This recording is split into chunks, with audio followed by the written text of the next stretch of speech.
Señoras, señores, hoy hace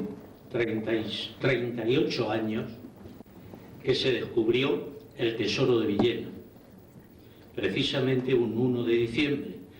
Y recuerdo que la voluntad de don José María Soler, el descubridor del tesoro, fue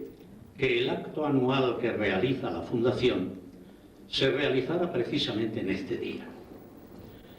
El acto en realidad es una especie de compendio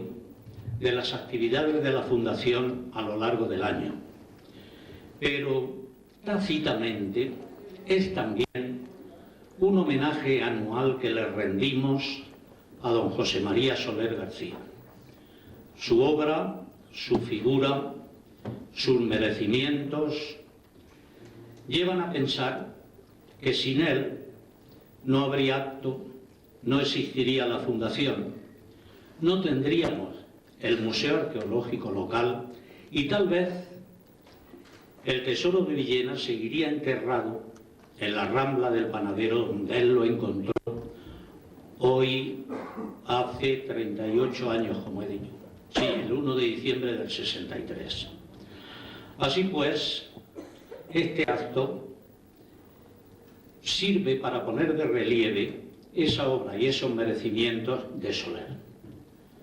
Sin él, todo esto que he nombrado no existiría. Y yo quiero rendir aquí ese homenaje que merece su memoria y recordar que todos los villenenses tenemos pendientes una deuda con él. Una deuda tal vez impagable, pero que existe. Y paso ya, con el discurrir del programa, a presentar a doña Rosario Lucas Pellicer, catedrática de Prehistoria de la Universidad Autónoma de Madrid, que nos va a hablar sobre uno de los elementos del tesoro de Villena. Doña Rosario, cuando usted quiera. Muchas gracias y buenas tardes a todos. No sé si hay alguien que pueda poner las diapositivas y si pueden funcionar, que ese es otro. Si no, pues supliré con la voz lo que la imagen no se pueda ver. Creo que decir algo sobre el tesoro de Villena, algo más y algo nuevo, es difícil. Yo estoy aquí en una tarea bastante ardua, pero que haré lo que pueda como fruto de un trabajo que llevo desde hace años. Y lo primero que quiero también decir es mi agradecimiento a don Alfredo Rojas por esta invitación que me permite estar a todos ustedes, y a mi colega Mauro Hernández, que me ha metido también un poco en el embolado. Si pasamos, veremos como el tesoro de Villena, que todo el mundo, todos ustedes conocen muchísimo, y la primera diapositiva no es más que la del tesoro. Nosotros tenemos un tesoro, tienen ustedes aquí un tesoro, que está formado por vasijas, por recipientes, está formado y acompañado de adornos personales, y luego hay un montón de elementos de indeterminados o desechos que nunca se ha sabido muy bien de qué eran o qué formaban parte o cuál era su funcionalidad, ¿sí? A pesar de intentos como que se podría tratar de un centro. Yo voy a tratar un poco del conjunto del tesoro, pero sobre todo de esas pequeñas piezas, para hacer una propuesta funcional de qué podrían ser, y sobre todo a la luz de esas reconstrucciones, pues añadir algo más en la valoración y sobre todo en la función del tesoro. Esas piezas, o en principio los recipientes del tesoro, sabemos por otros paralelos y por sobre todo la fuerza de encontrarnos este tipo de materiales en conjuntos europeos o en hallazgos también de la península en cerámica, que se trata de vasos para beber en un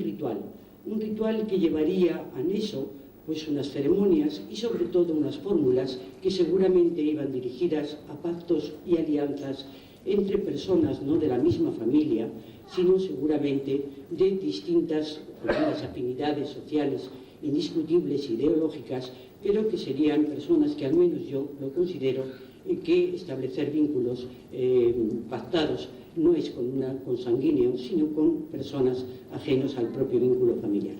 Esos vasos, no sé si están ahí, las botellas y todo en los recipientes, pasamos las siguientes, son muy rápidas. Vemos aquí, por ejemplo, hallazgo de botellas a pares, aparecen muchas veces, y sabemos, ya digo, que son de carácter ceremonial. Y sobre todo esta diapositiva, si ustedes ven delante, hay un colador. Esto nos permite saber que son bebidas alcohólicas que se colaban por los granos y los elementos que se metían o se introducían para los fermentos. Puede ser aguamiel o hidromiel, que se hace con aguamiel y una serie de plantas, o puede ser cerveza, posiblemente sea cerveza. No sabemos, ya digo, ese uso habitual. Aquí tenemos vasijas del suroeste español, portuguesas, donde también, si nos fijamos, tenemos también esas botellas altas y cuencos, seguramente con esa misma función de servicio de bebida, aunque en este caso proceden de tumbas.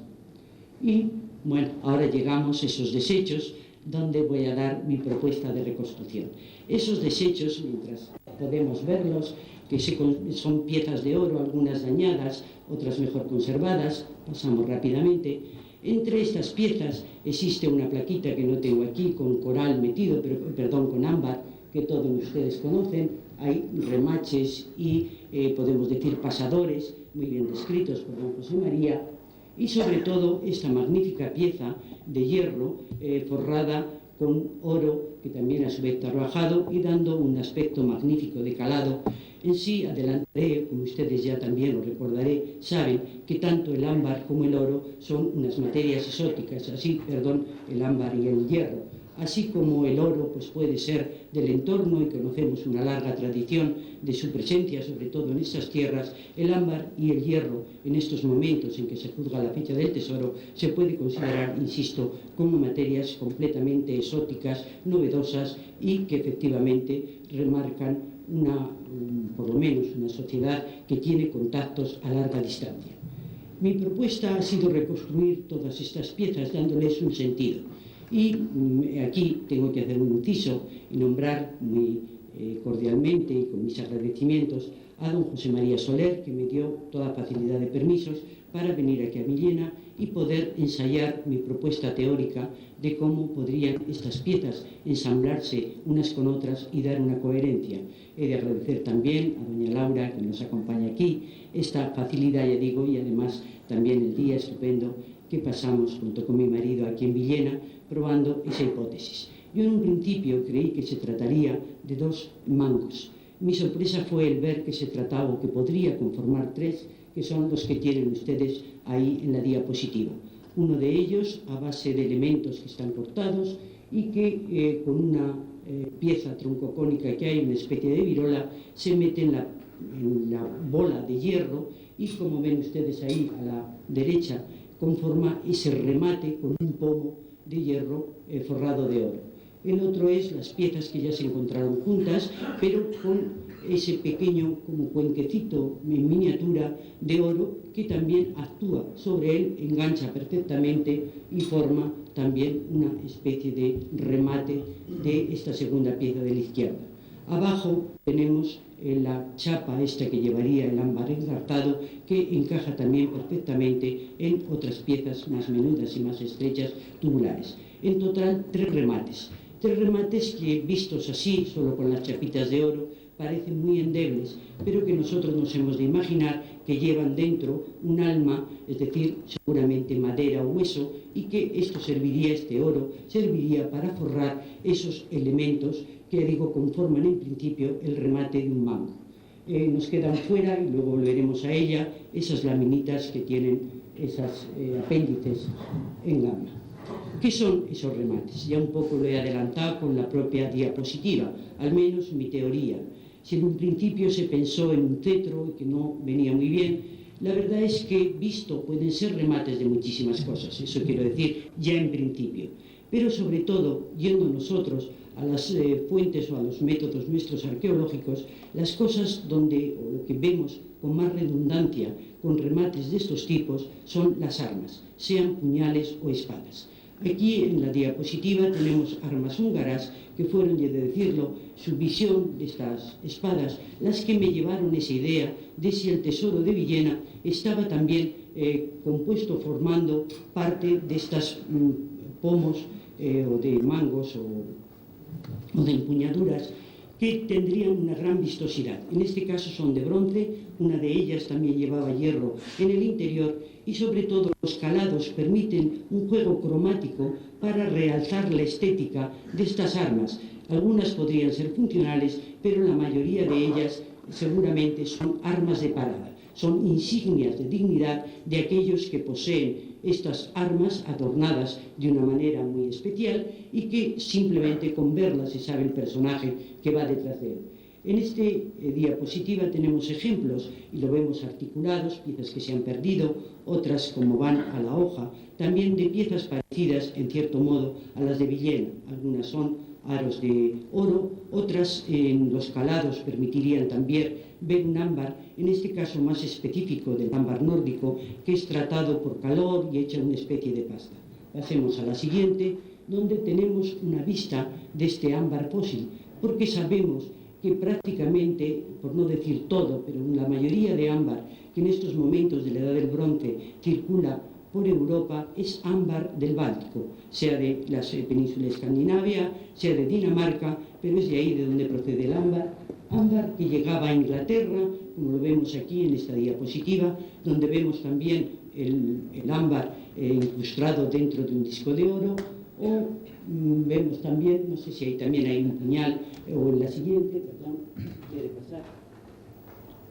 Aquí vemos no el ámbar, sino las riquezas de estos puños, ahí en esta misma parte de Inglaterra, en la cultura de Wessex, donde encontramos el ámbar, ya digo, como un elemento más, pero también el oro, y ahí se ve claro un puñal con esta fastuosidad de mango. E incluso también he aprovechado esta diapositiva para recordar un elemento también de tierras alicantinas, me parece que es de Leyeta, donde nos aparece un disco de hueso, también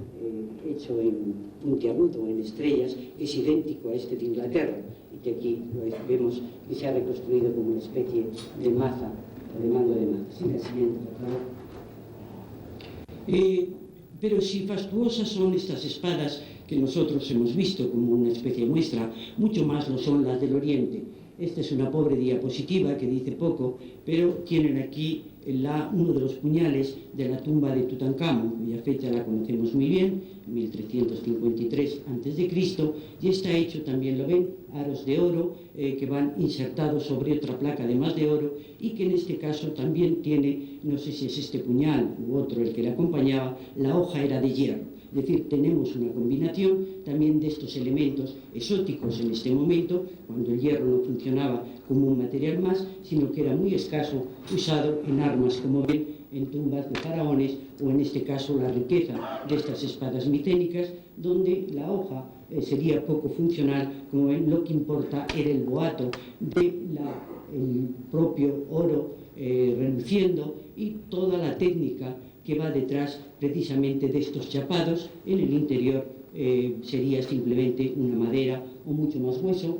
sobre todo en la espada que nosotros vemos en el centro, y las hojas incluso podrían ir decoradas. ¿Qué tenemos en España que nos pueda permitir que esos remates de Villena también formaron parte de espadas de este tipo? A la derecha de ustedes y abajo, una pobre muestra, puesto que no he traído una buena diapositiva, de la espada de Guadalajara, expuesta en el Museo Arqueológico Nacional, donde todo lo que ven ahí, el mango y la parte que va a la hoja, la empuñadura con la hoja, es toda una chapa de oro que también está, hoy día sabemos que iba con una madera debajo, está muy bien restaurada y se puede ver como una de las buenas piezas del Museo Arqueológico Nacional. Fue una espada de larga vida, sabemos, y luego lo demás que tienen. Hay mucho de esta provincia de Alicante, no puedo entrar en detalle en ello, pero son piezas de oro, de plata, que formaban parte de remates, tristemente, de armas, en que, como esta materia orgánica interior se ha podrido, pues lo que ha quedado han sido los trozos de lo que recubría, y es difícil, sin tener un buen modelo, hacer, o más piezas, hacer una reconstrucción. Pero sabemos que había este tipo de armas, primero porque ahí a la izquierda de ustedes ven dos piezas, que luego volveré sobre ellas, que proceden de Avía de la Obispalía, y ahí sí tenemos claro en esos forros de oro cómo conforman la parte de la reaz de lo que sería la unión entre una hoja y una empuñadura. Y además, pasamos a diapositivas, tenemos también en Portugal, sobre todo, unidos esos vasos de beber que hemos visto en cerámica al principio, como tenemos esculpidas, aunque no tengamos los ejemplares originales, tenemos esculpidas espadas que llevarían estos largos mangos y que sabemos que realzaban a los personajes que irían enterrados en estas losas. Pasamos al siguiente, es otro ejemplo también de estas losas portuguesas, donde la espada nos aparece como la parte de exhibir de estas dignidades que irían en este tipo de tumbas, seguramente coetáneas al propio tesoro de Villena. Este es el tesoro de Abía de la Bisbal, que consta de muy poquitas piezas. Está en Londres. Esto es una vieja fotografía que le he querido traer a propósito. Esta es un dibujo de Cabré del año 40, nada más descubrirse antes de que pasara esto a manos de anticuarios, y hoy lo tenemos en el British Museum. Hay unas pulseras que son idénticas a las de Villena, aunque estén ahí dibujadas torpemente, pero Cabré era un buen dibujante, pero quizá las circunstancias, a lo mejor a través de alguna fotografía, le llevó a hacer este dibujo. Y efectivamente las pulseras son iguales que las de Villena. Hay alguna otra pieza suelta que luego veremos después, que es también idéntica a estos desechos o menudencias de Villena, y hay estos dos, la parte de arriba, estos dos chapas de oro, que efectivamente no cabe duda de que están forrando la parte esta de unión entre la empuñadura y el mango, sea una espada o sea un puñal. Esto ya es difícil de precisar. Hoy día pasamos diapositivas. Una de ellas son estas pequeñas piezas muy idénticas, no solo al tesoro de Villena, algunas piezas del tesoro, como podemos ver la de la derecha, o algún clavillo, sino lo que es más importante, a material que está saliendo también, como los clavitos, en el cabezo redondo de Villena, en las excavaciones del profesor Hernández, lo cual nos indica la coetanidad y seguramente la procedencia del mismo taller de este y otro, de este tesoro de Cuenca y de Villena. Y aquí tenemos las fotos de estas chapas de oro, donde ya digo queda claramente expuesto que se trata, ya digo, de mangos de espadas que forrarían, o de armas que forrarían, y que uno todavía se conserva, les tenemos la vista en verso y reverso, como se lo dibujó Cabré, el otro, por desgracia, muy chapado y muy aplanado, del cual ya se puede decir muy poco de él, pero que gracias a la fotografía antigua tenemos los hombros. Con estas modelo, vista la igualdad de contenido y de tecnología del tesoro de Tesorillo, a lo del de Villena es minúsculo, en lo de Abía de la Bisbal, y de estas reconstrucciones que he hecho de Villena, me he permitido dar esa idea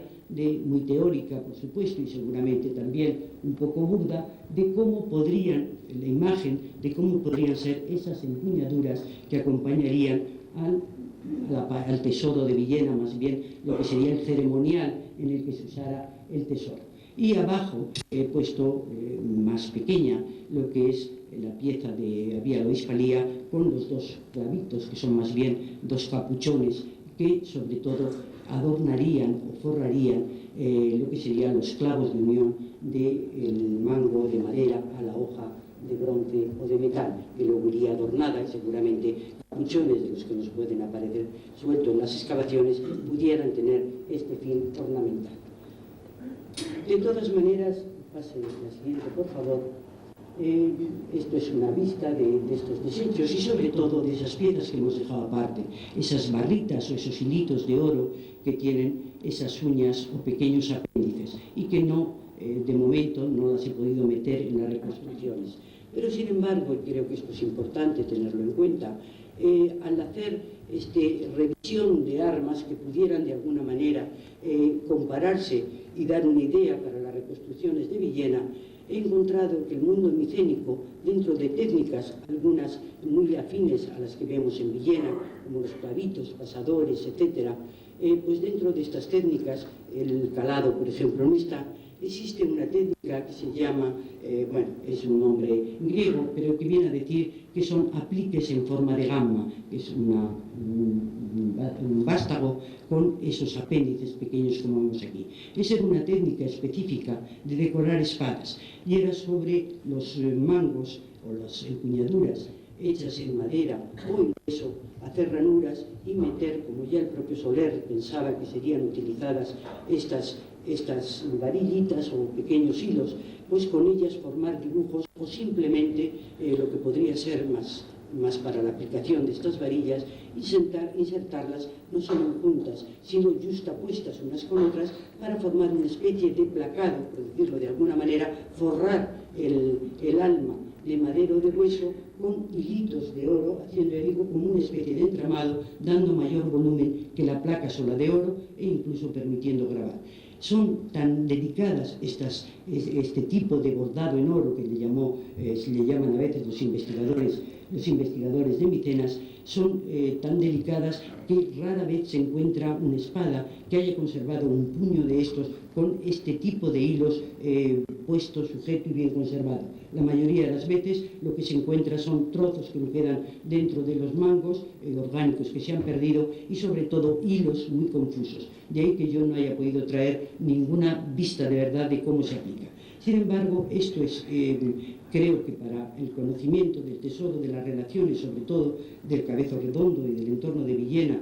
con el Mediterráneo, y sobre todo esas relaciones a muy largas distancias, como decía del ámbar, es importante saber que una técnica terriblemente específica que tiene un corto espacio de tiempo dentro del mundo de Grecia, de micénica, y que además también se puede seguir sus pasos dentro de esa cultura en su geografía, haya llegado hasta Villena. Es decir, esto realza pues lo que podría ser la maestría técnica de Villena. Si la siguiente, por favor.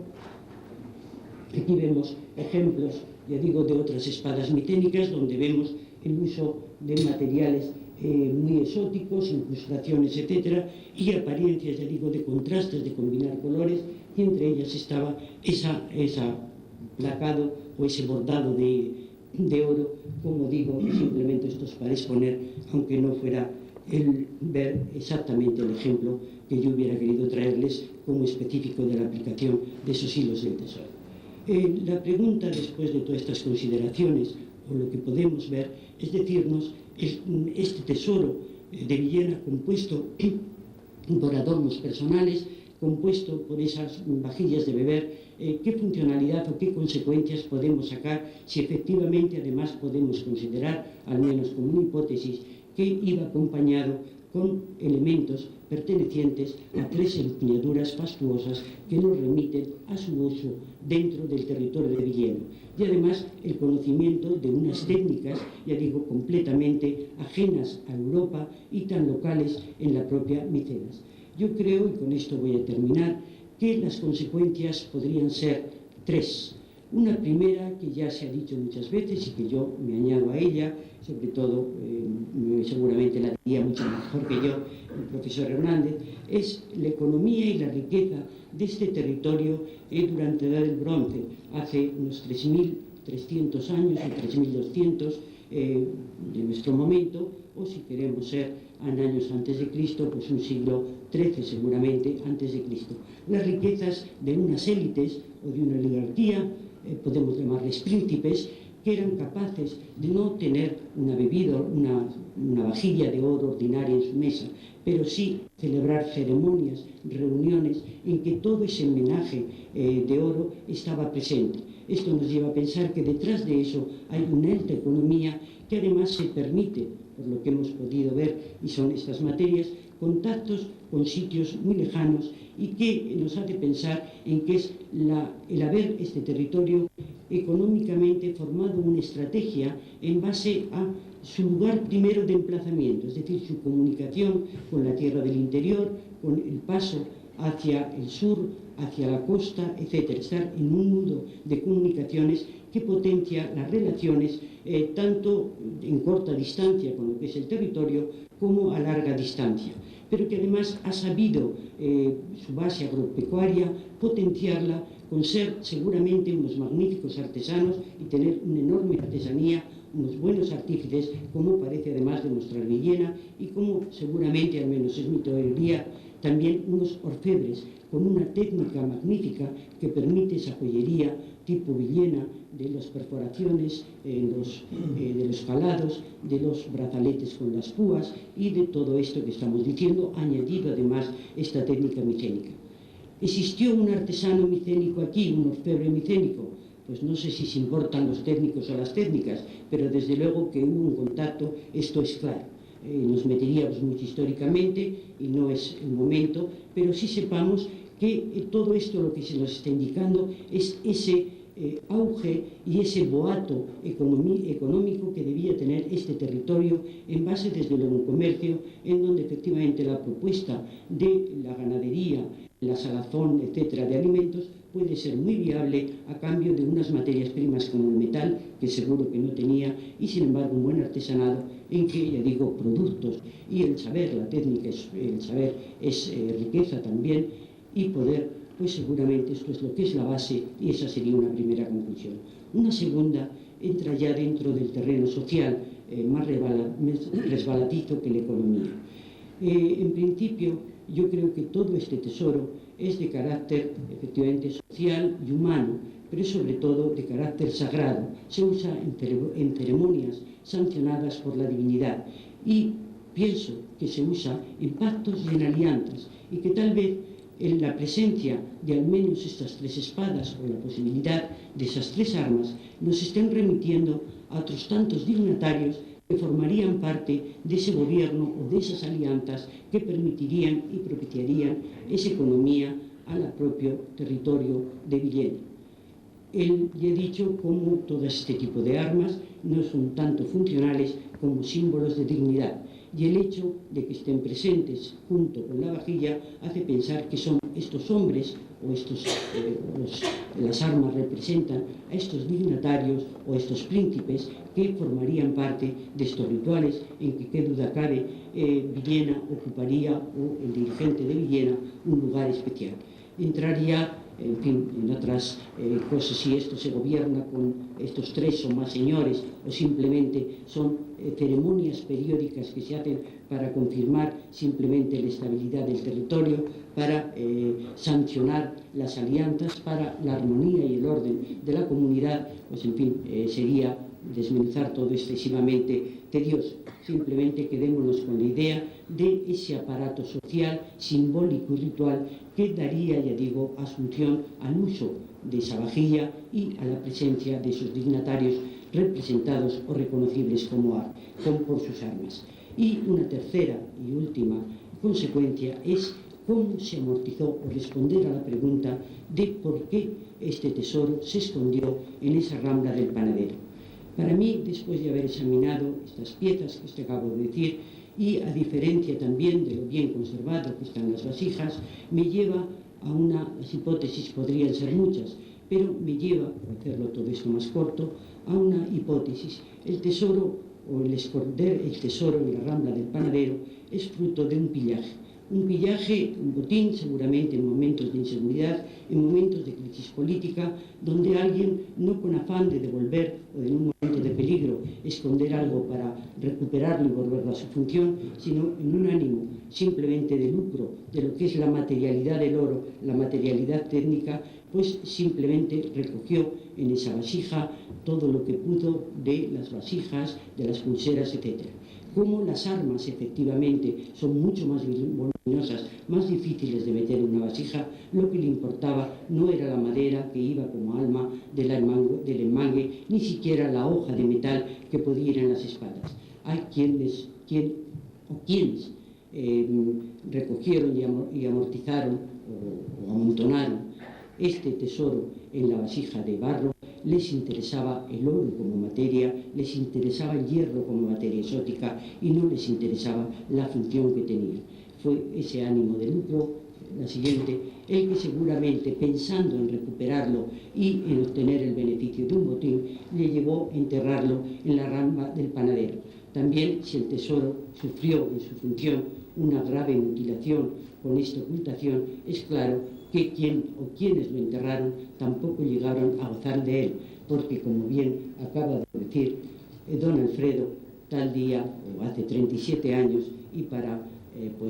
fortuna de Villena y sobre todo de la arqueología, pues la paciencia y la tenacidad de don José María Soler pues hizo que este tesoro pudiéramos gozarlo todos nosotros y seguir discutiendo o hablando de él y seguir discutiendo durante muchos años. En fin, esa es mi pequeña aportación en la que pueden por supuesto, a modo de propuesta y de simplemente hipótesis en la que se puede seguir trabajando, pero son nuevas luces que nosotros, dentro de nuestras sombras, procuramos ir poniendo poquito a poco. Y nada más, muchas gracias por su paciencia.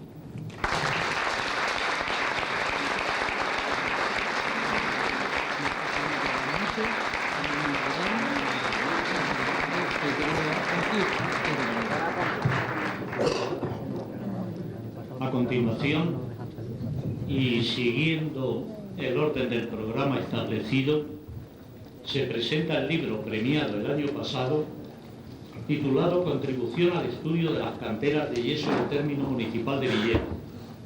Los autores son Jesús García Guardiola, Alicia Luján Navas y Cristina Elisa Rizo Antón. Sobre este libro va a hacer un comentario la profesora doña Sonia Gutiérrez, profesora de Arqueología de la Universidad de Alicante, aquí presente, pero antes de ello invito a los tres autores a recoger el primer ejemplar de su obra. Por favor.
Por haber venido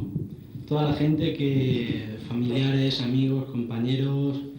Veo que sobre todo cada vez empiezan a venir más arqueólogos de fuera, cosa que me agrada, que se está haciendo ya algo tradicional. La inmigración el día 1 de diciembre hacia Villena, algo que me contenta mucho al ser de Villena. Bueno, en primer lugar, pues quisiera decir que el año pasado, ya ha pasado un año desde que recibimos este premio. Y el año pasado, cuando subimos a este mismo escenario, pues estábamos muy contentos y nerviosos y no lo teníamos muy en la cabeza el hecho de que nos dieran este premio de investigación. Y ahora ya, pues un año después, pues nos vemos un poco más, nos lo creemos un poco más el hecho de esto, y sobre todo cuando ya se observa que el trabajo ha dado sus frutos. Y simplemente pues quería dar las gracias a la Fundación José María Soler por toda la ayuda que nos ha prestado, especialmente a Alfredo Rojas, nada más.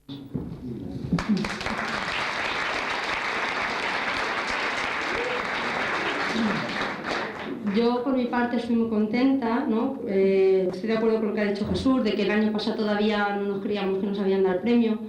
Este año, pues, ya es una realidad, ya está el libro, ¿no? Y yo, por mi parte, pues, quería agradecerle de antemano a Sonia que estuviera aquí, porque ella es la persona que nos ha enseñado y nos ha ayudado a conocer la arqueología industrial, que es el tema básico de nuestro libro. Y gracias a todos los que estáis aquí.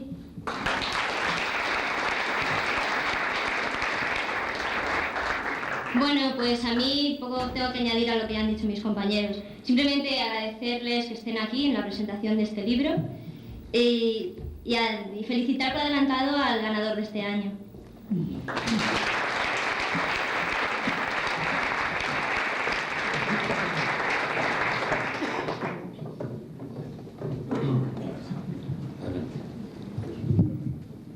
Bueno, pues efectivamente, como todos ustedes han visto, ya está aquí el libro y ya los autores se lo pueden creer. Es cierto, está aquí, lo vemos, lo tocamos, ¿no?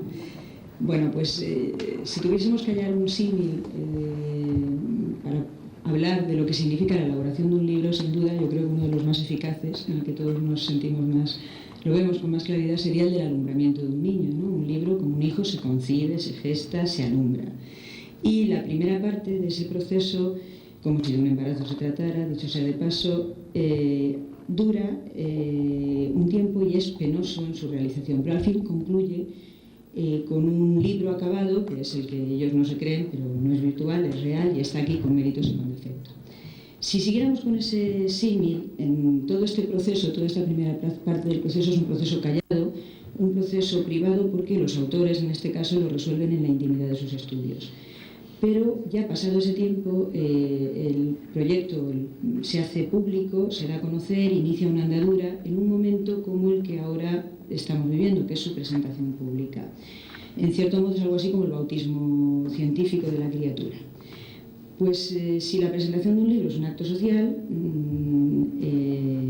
ese acto social produce placer a todos los actores que en él participan.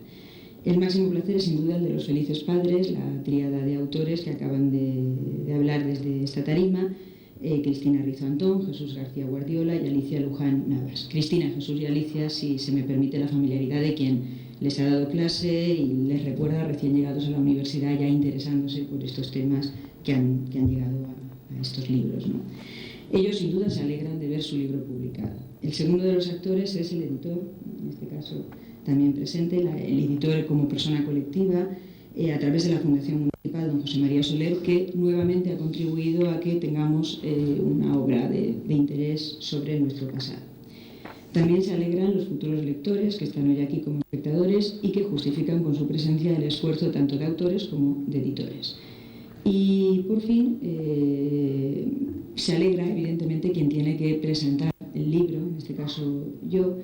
que debo de oficiar el bautizo, si me permiten seguir con el símil, y no solo por la calidad de la obra, de la que luego hablaremos brevemente, sino también porque he visto surgir este libro desde mi ocupación docente y en cierto modo soy culpable de su existencia. No piensen ustedes que yo sugerí el tema. Este mérito le corresponde al profesor Mauro Hernández, como bien dicen ellos mismos en la introducción a su libro. Mi aportación fue algo más dura porque les obligué, como a todos mis alumnos, a realizar un trabajo de investigación sobre un elemento de cultura material con metodología arqueológica en una asignatura que se llama Arqueología de las Sociedades Modernas. Esa es mi única responsabilidad, el mérito es de ellos, que recogieron el guante y se lo calzaron con gran maestría realizando un trabajo que ya en aquel momento anunciaba con una gran madurez de investigación el valor que va a tener el libro que ustedes van a poder disfrutar en breves momentos, ¿no? Este es, por tanto, un trabajo de arqueología posmedieval, si lo prefieren de arqueología industrial, en tanto que ellos se sitúan, lógicamente, en la historia material de las sociedades recientes, de las sociedades capitalistas, y trascienden la parte descriptiva de nuestro trabajo para extraer, evidentemente, resultados históricos muy interesantes. Su contribución al estudio de las canteras de yeso se inscribe, por tanto, en lo que nosotros consideramos arqueología de la producción, donde lo importante, como ellos mismos señalan, no es lo que se produce, sino cómo se produce, y a partir del estudio de elementos materiales muy puntuales, canteras, caminos, hornos, sistemas de producción en general,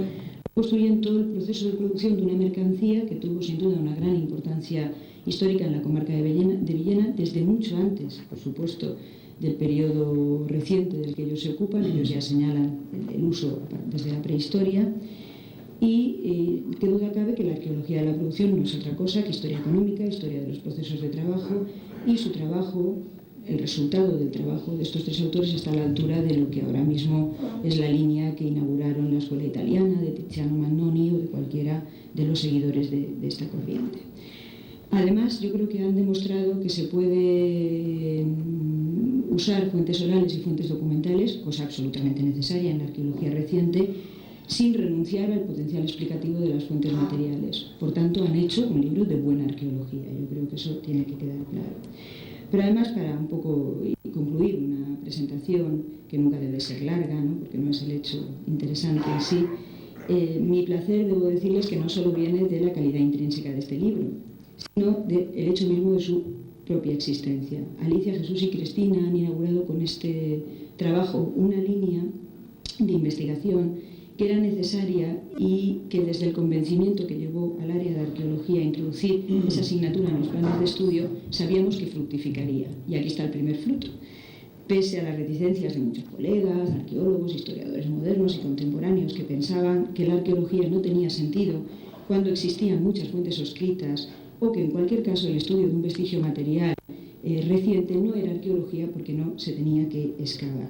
Pues bien, los autores han hecho un libro de arqueología, aunque no hayan excavado, podrían haberlo hecho y quizá lo hagan, nunca se sabe en el futuro, pero no lo han hecho y no por ello el libro que ustedes van a leer es menos arqueológico que otro.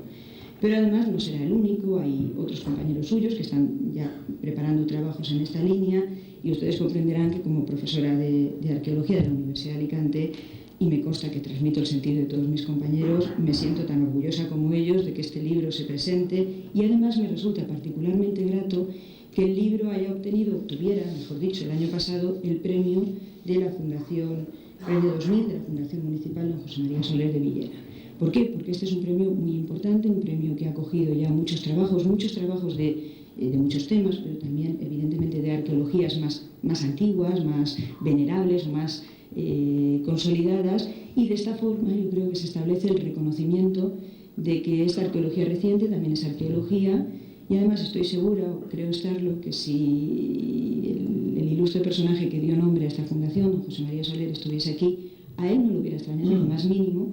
este premio. ¿Por qué? Porque su curiosidad científica le llevó a investigar desde la prehistoria, desde el Tesoro de Villena, que también acabamos de ver en algunos aspectos, hasta la historia del castillo de Villena, pasando por las relaciones de Felipe II e incluso él habla de su patria chica, ¿no? Por tanto, yo creo que tenemos que aprender todavía de esa curiosidad científica y felicitarnos porque con el nuevo milenio, con el 2000, la arqueología por fin ya no terminaron con ella los bárbaros ni terminaron con ella los reyes católicos, sino que por el contrario, como la historia de la que forma parte no ha terminado,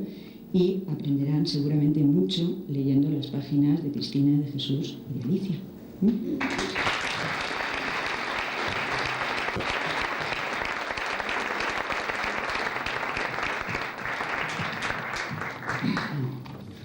A continuación, como ustedes saben, se convocan unos premios anuales y de los concedidos este año voy a leer las actas y a pedir la presencia de los premiados. Hay un premio que se llama Premio Museo Arqueológico Municipal de Villena, en dos modalidades, enseñanza general básica y enseñanza media. El acta del jurado, todos ellos profesores del Instituto Navarro Santa Fe de la localidad, dice así. En la ciudad de Villena, siendo las 12 horas del día 30 de octubre, se reúne el Instituto de Formación Profesional, el jurado que ha de fallar el Premio Museo Arqueológico Municipal de Villena 2001, formados por los profesores de Ciencias Sociales del Instituto, doña Araceli Pericás, doña Concepción Monzó, don Javier Carlos David y don Alfredo Rojas, que actúa como secretario del mismo. Este Alfredo Rojas no soy yo, es mi hijo. Primero, conceder el premio para la modalidad de primaria al trabajo titulado Pozos Artesianos en Villena, cuyo lema es Agua Limpia. De este trabajo resulta ser autora Virtudes Sánchez Valdés del Colegio Público La Celada. Segundo, conceder el premio para la modalidad de secundaria, bachillerato y módulos de formación profesional al trabajo titulado La Guerra Civil de 1936 a 1939, con el lema Vivir. De este trabajo resulta ser autor don Francisco Javier García Navarro, alumno del Instituto Hermanos Amorós. Y para que conste, firma la presente en Villena,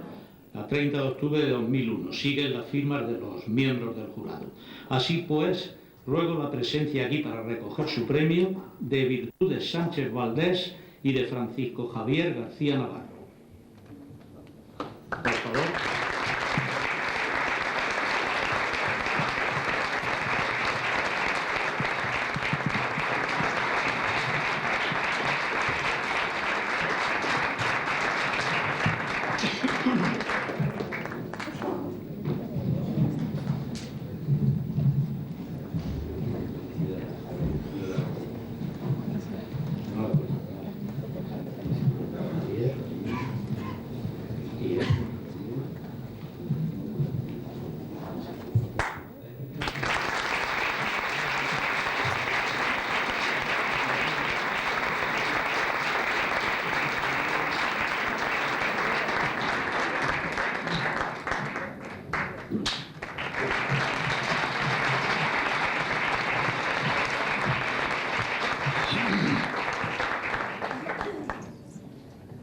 El otro premio que se convoca es el de investigación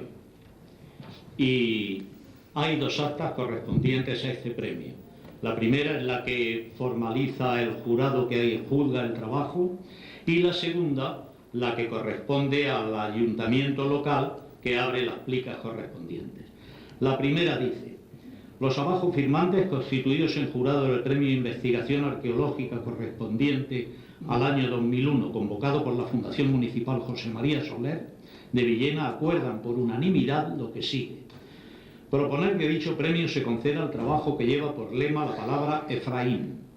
lo que se hace constar a los efectos oportunos a 24 de noviembre de 2001. Firman los profesores Lorenzo Abad Casal, Elena Bonet Rosado y Rafael Martínez Valle. Como consecuencia de este acta,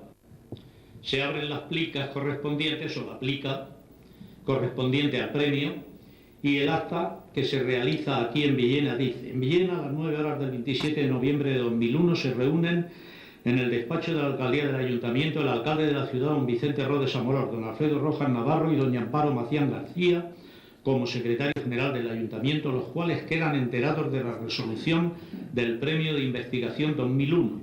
convocado por la Fundación Municipal José María Soler, y del acta que extiende el jurado que ha examinado y juzgado las obras presentadas. A la vista del acta del jurado en que se concede el premio de investigación 2001,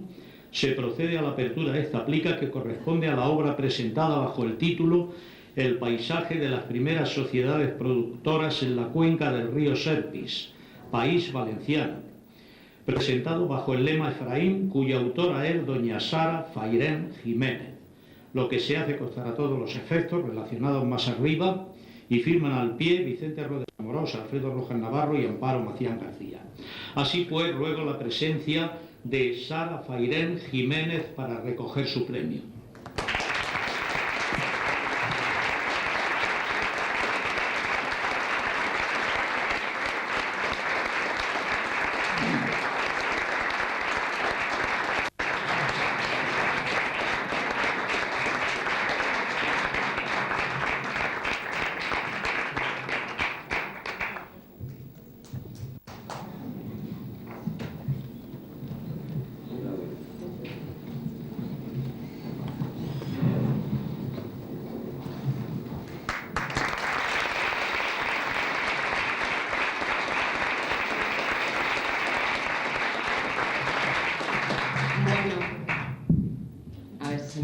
Yo estoy con mis compañeros, los ganadores del año pasado.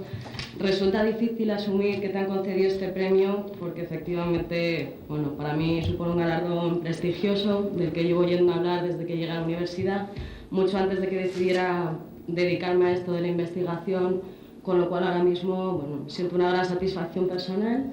y quisiera, bueno, agradecer a la Fundación José María Soler de Villena no solo que me hayan concedido este premio, sino su actividad como promotora del inicio de muchas carreras investigadoras, especialmente en unos tiempos en los que, bueno, no siempre las instituciones están a favor de fomentar la investigación y menos en el área de lo que son las humanidades. Por eso mismo agradezco a la Fundación José María Soler de Villena este premio. Quisiera también agradecer públicamente a aquellas personas que me han ayudado en el desarrollo de este trabajo, comenzando por Mauro Hernández Pérez, el director de mi proyecto de tesis doctoral, y a otros muchos compañeros de las áreas de arqueología y prehistoria de la Universidad de Alicante, que, bueno, han tenido un papel esencial desde que yo entré en la universidad, en mi formación como investigadora. También quiero agradecer a mis amigos que siempre me han apoyado y a mi familia que siempre ha confiado en mí. Y por último, me gustaría dedicarle este premio a mis padres, que son los que me enseñaron a amar y a entender el arte, y a Mauro, que es el que me está enseñando a estudiarlo. Muchas gracias.